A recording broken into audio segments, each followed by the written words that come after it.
Madame, Monsieur, bonjour, je suis très heureuse de vous retrouver pour le JT de ce jeudi 24 septembre. À la une, contribution à l'audiovisuel public, un guide pour déjouer les attaques par rançongiciel et ouverture du portail pour abondement CPF.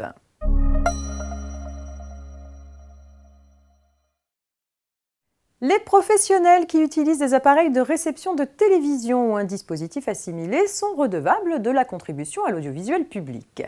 Les hôtels de tourisme dont la période d'activité n'excède pas 9 mois bénéficient sur justificatif d'une minoration de 25% de la contribution due après application des abattements en vigueur. Il est admis que cette minoration s'applique également à d'autres types d'hébergements pouvant justifier d'une activité annuelle n'excédant pas 9 mois. Il s'agit notamment des villages vacances, des auberges collectives, des résidences de tourisme, des meublés de tourisme et chambres d'hôtes ou encore des refuges de montagne.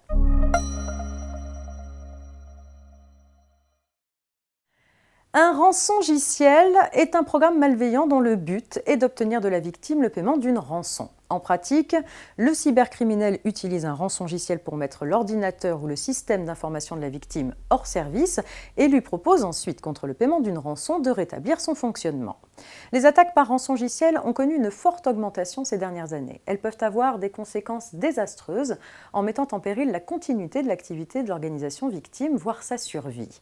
Face à cette menace, l'Agence nationale de la sécurité des systèmes d'information, l'ANSSI, estime que les acteurs privés comme publics ne sont pas suffisamment conscients du risque et de leur propre vulnérabilité. Selon l'agence, les entreprises et les collectivités doivent urgemment mettre en œuvre des mesures pour prévenir les attaques par rançongiciel et apprendre à bien réagir face à ces attaques. Pour les y aider, l'ANSSI publie un guide au contenu très concret à destination des dirigeants et des responsables informatiques. L'objectif est d'abord de les sensibiliser aux risques grâce aux témoignages de personnes qui ont été victimes de rançongiciel. Les entreprises pourront ensuite y trouver les bonnes pratiques et techniques préventives permettant de réduire le risque d'attaque.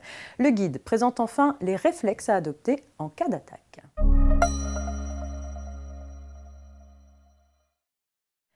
On termine avec l'ouverture du portail pour abondement CPF, petit mode d'emploi.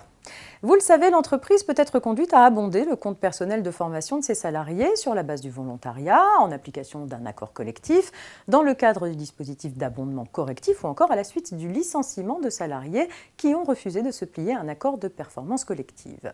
Depuis le 3 septembre 2020, l'employeur peut effectuer cet abondement par l'intermédiaire du site moncompteformation.gouv.fr. Pour cela, il doit au préalable obtenir une habilitation sur la plateforme net-entreprise.fr au service Mon compte formation. Dès le lendemain de son habilitation, l'employeur peut utiliser ses identifiants pour se connecter à l'espace des employeurs et des financeurs. Il sélectionne alors le type de dotation ainsi que le mode de saisie. Il renseigne les informations relatives à chaque bénéficiaire, puis il procède au paiement par virement bancaire à la Caisse des dépôts et consignations.